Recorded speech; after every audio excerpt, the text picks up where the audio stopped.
नमस्कार। आपका अखबार के YouTube चैनल पर आपका स्वागत है। मैं हूं प्रदीप सिंह।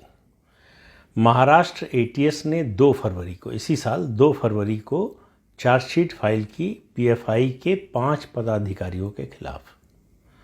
और इस 600 पन्ने की चार्जशीट से आपकी आंखें खुल जानी चाहिए कि कितनी बड़ी योजना थी।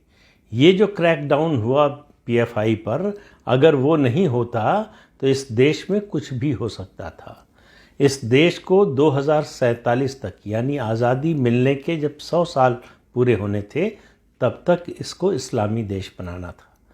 और उसके लिए जो कर रहे थे, ये जो खबरें आई हैं कि अपने लोगों को ट्रेनिंग दे रहे थे, आर्म्स की ट्रेनिंग दे रहे थे और इस तरह के पैम्फलेट और साहित्य बांटा जा रहा था जिससे रेडिकलाइज किया जाए, इस सब के अलावा तैयारी इस बात की थी कि ज़्यादा से ज़्यादा संख्या में कोई भी मुद्दा बनाकर मुसलमान हिंसा पर उतारू हों, ज़्यादा से ज़्यादा जगहों पर हिंसा करें।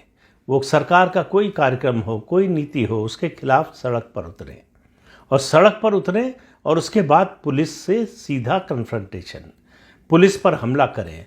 हथियार से हो सके हथियार से, पत्थर से, लाठी से, जो भी हथियार उपलब्ध हो, जो उनकी ट्रेनिंग में जो बताया गया हो, उस तरह से पुलिस से लड़ाई करनी है, झगड़ा करना, जिससे क्या हो, उनके खिलाफ मुकदमा दायर हो, उनको जेल में भेजा जाए। तो उससे क्या होगा? अब ये बड़ी अजीब सी बात लगती है कि क्यों कोई मुसलमान जो है जेल में जाना चाहेंगे? विक्टिम कार्ड खेलने के लिए। तब पूरी दुनिया को ये बता सकें कि देखिए हिंदुस्तान में मुसलमानों पर कितना अत्याचार हो रहा है और किस तरह से अत्याचार हो रहा है। केवल इस तरह के आंदोलन में ऐसा क्यों है कि केवल मुसलमानों पर मुकदमे हो रहे हैं? क्यों केवल मुसलमान जेल भेजे जा रहे हैं? ये सब मुद्दे उठाए अंतर्राष्ट्रीय समुदाय में। 53-54 जो इस्लामिक देश हैं, वहाँ से आवाज़ उठे। उसके अलावा यूरोप में, अमेरिका में, ये जो लेफ्ट लिबरल इकोसिस्टम है, वो उनके साथ खड़ा होगा कि मुसलमानों पर देखिए कितना अत्याचार हो रहा है। तो ये एक विक्टिम कार्ड खेलने की बड़ी योजना थी। लेकिन ये बड़ी योजना भी जो उनकी उससे बड़ी योजना थी, उसका एक छोटा सा हिस्सा था। इसके जरिए वो विक्टिम कार्ड तो खेलना चाहते थे, लेकिन मुस्लिम यूथ को रेडिकलाइज भी करना चाहते थे कि हिंदुओं के खिलाफ उनके मन में नफरत भरे कि हिंदू अगर रहेंगे मेजॉरिटी में तो इस देश में तुम्हारा यही हाल होगा। अगर हिंदू मेजॉरिटी एक कंट्री रहेगी तो तुम्हारे साथ इसी तरह का बर्ताव होगा। तो इसलिए क्या ज़रूरी है? इस देश के संविधान को ख़त्म करना। और इस देश के संविधान को ख़त्म करने के बाद क्या करना है? इस देश के संविधान को ख़त्म करने के बाद शरिया का कानून लाना है, यानी इस्लामी राज्य बनाना है। और उसके अलावा जो असली इसमें मुद्दा है, जिसकी ओर नज़र नहीं गई, आपको याद होगा सरकार ने एक अग्निपथ योजना के तहत अग्निवीरों की ट्रेनिंग की योजना निकाली थी। वायुसेना, थल सेना, नौसेना, तीनों में रिक्रूटमेंट होना था, जिसमें 4 साल की नौकरी होगी, ट्रेनिंग होगी, आर्म्स ट्रेनिंग होगी। उसके बाद उसमें से 25% लोग जो सेलेक्ट होंगे वो सेना में जाएंगे। बाकी लोग जो है उसके बाद उनको आगे की पढ़ाई करने, प्रोफेशनल कोर्स करने, या फिर जो सुरक्षा बल हैं उनमें भर्ती के लिए उनकी एलिजिबिलिटी हो जाएगी। इस तरह की तमाम सुविधाओं का ऐलान किया गया था। हमारे देश में समस्या ये है कि 17 से 21 वर्ष के जिन युवकों को अग्निवीर बनाया जा रहा है, वो ऐसे हैं, ऐसी पढ़ाई, ऐसी शिक्षा पद्धति चली कि वो अनएम्प्लॉयबल हैं। वो इंटर कर चुके हैं या बीए कर चुके हैं या एमए कर चुके हैं, लेकिन कहीं किसी नौकरी के योग्य नहीं है, कोई स्किल नहीं है। इस अग्निवीर योजना में उनको स्किल की ट्रेनिंग भी दी जाएगी। उनको 4 साल बाद का उनका जो जीवन होगा उसके लिए तैयार किया जाएगा। इतनी अच्छी स्कीम भारत जैसे देश में, जहां इतनी बड़ी फौज हो अनएम्प्लॉयबल यूथ की, जहां बेरोजगारी की इतनी बड़ी समस्या हो, उसका जो है स्वागत होना चाहिए था चारों तरफ से। लेकिन सड़क पर उतरकर विरोध हुआ। तो विरोध क्यों हुआ? विरोध इसलिए हुआ कि पीएफआई के साहित्य से पता चलता है कि पीएफआई का मानना था कि ये अग्निवीर की योजना जो है, दरअसल ये संघियों की योजना है। ये संघी होंगे अग्निवीर, और उनकी नज़र में संघी का मतलब हिंदू होता है। संघी और हिंदू में उनके लिए कोई अंतर नहीं है। तो उनका मानना है कि ये फौज तैयार की जा रही है भविष्य के लिए कि अगर मुसलमानों से लड़ना पड़े तो हिंदू आर्म ट्रेनिंग लेकर तैयार रहें उसके लिए। तो उन्होंने फिर अपने अपने लोगों को बताने के लिए सवाल किए हैं कि ये काम सेना से क्यों नहीं करवा सकते। तो उन्होंने कहा अगर सेना को लगाएंगे हमारे खिलाफ तो सुरक्षा कमज़ोर होगी देश की। जो सीमा पर तैनात हैं सैनिक उनको अंदर बुलाना पड़ेगा। दूसरी बात उन्होंने अपने लोगों को समझाने के लिए कही कि अगर सेना हमारे ऊपर एक्शन लेगी तो दुनिया भर में सेना की बदनामी होगी। और तुलना कैसे की है, म्यांमार में जैसे रोहिंग्याओं के खिलाफ कार्रवाई करने के बाद म्यांमार की सेना बदनाम हुई, वैसे भारत की सेना बदनाम हो जाएगी। और अगर संगठित हो जाएगी सेना तो हो सकता है तख्ता पलट भी कर दे और नरेंद्र मोदी को प्रधानमंत्री पद से हटा दे। इस डर से सेना को नहीं लगाया जा रहा है हमारे खिलाफ, ये अग्निवीर तैयार किए जा रहे हैं।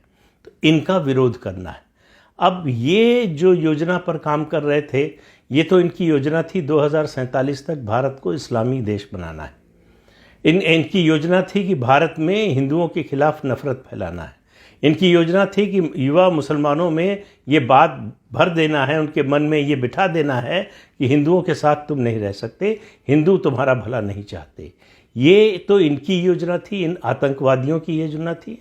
इसमें भारत के विपक्षी दल क्यों शामिल हुए? अग्निवीर की योजना सामने खुलकर जितने बड़े पैमाने पर विपक्ष के ज़्यादातर दलों, जिसमें सबसे आगे कांग्रेस रही, उसने विरोध किया। क्यों विरोध किया? उस विरोध से फ़ायदा क्या होने वाला था? अग्निवीर योजना से नुकसान किसका होने वाला था? आखिरकार कांग्रेस क्यों इसमें शामिल हुई? और आगे की योजना सुनिए पीएफआई की, सुनकर आप दंग रह जाएंगे। उन्होंने अपने लोगों से कहा कि ज़्यादा से ज़्यादा संख्या में हमको इसमें शामिल होना है, इसमें भर्ती होना है, हमको आर्म्स ट्रेनिंग मिलेगी और हमारे शेर बाहर निकलेंगे 4 साल बाद। और फिर जो बात कही है, अगर तुम सुन्नी हो तो हम्मास की तरह उठो, अगर तुम वहाबी हो तो जिहाद इस्लामी की तरह उठो, अगर तुम शिया हो तो हिजबुल्लाह की तरह उठो। तो इस तरह से उठो और ये आर्म्स ट्रेनिंग लो, ज़्यादा से ज़्यादा संख्या में अपने शेर तैयार करो।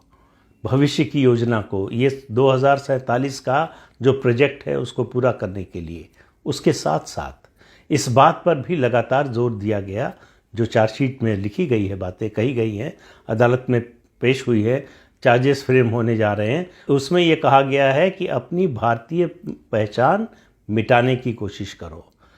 किसी चीज़ से ऐसा नहीं लगना चाहिए कि तुम भारतीय हो, अपनी मुस्लिम पहचान को इस्टेब्लिश करो।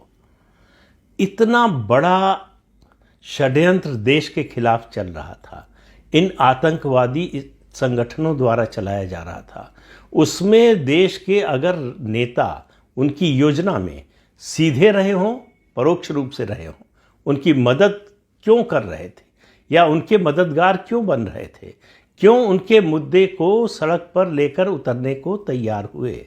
ये एक सवाल इस देश के लोग ज़रूर जानना चाहेंगे कि आखिर पीएफआई का जो एजेंडा था वही कई विपक्षी दलों का, बड़े विपक्षी दलों का एजेंडा कैसे हो सकता है? जो देश तोड़ने का एजेंडा है वो डेमोक्रेसी में किसी पॉलिटिकल पार्टी का एजेंडा कैसे हो सकता है? उसके बाद ये आरोप लगाना नरेंद्र मोदी पर कि वो देश को तोड़ रहे हैं, देश में नफरत फैला रहे हैं और देश में हिंसा को बढ़ावा दे रहे हैं, जो हिंसा को सचमुच बढ़ावा दे रहे हैं। अदालत में उनके खिलाफ चार्जशीट दाखिल है, उनके संगठन पर प्रतिबंध लग चुका है, उनके तमाम साथी जेल में हैं। इसके बावजूद आप गिनती कर लीजिए, पिछले कुछ महीनों के अखबार निकाल कर देख लीजिए, इंटरनेट पर सर्च करके देख लीजिए, कितने राजनीतिक दलों के कितने नेताओं ने पीएफआई के खिलाफ इस एक्शन का स्वागत किया है, कितने नेताओं ने, कितनी पार्टियों ने पीएफआई पर प्रतिबंध की मांग की थी या प्रतिबंध लगने के बाद कहा कि ये ठीक हुआ है। कितने लोग जो है सरकार के इस कदम के समर्थन में आए, सरकार की प्रशंसा की। इससे आपको पता चल जाएगा कौन साथ है, कौन विरोध में है। तो पीएफआई के जो साथ हैं, पीएफआई का एजेंडा जो चला रहे हैं, पीएफआई के एजेंडे के जो साथ चलने को तैयार हैं, कम से कम वो देश के साथ चलने लायक तो नहीं है। कम से कम वो देश के लिए, तो देश की एकता अखंडता के लिए सोचने वाले लोग तो नहीं हैं। फिर ये कौन लोग हैं, इनकी पहचान कैसे हो? इनकी पहचान होगी जो इस तरह का एजेंडा चलाने वालों का समर्थन करते हैं, या मैं तो यहाँ तक कहता हूँ कि जो इस तरह का एजेंडा चलाने वालों का खुलकर विरोध नहीं करते, वो भी इसमें शामिल है। और कौन लोग हैं वो, ये बताने की ज़रूरत नहीं है, बड़ा स्पष्ट है।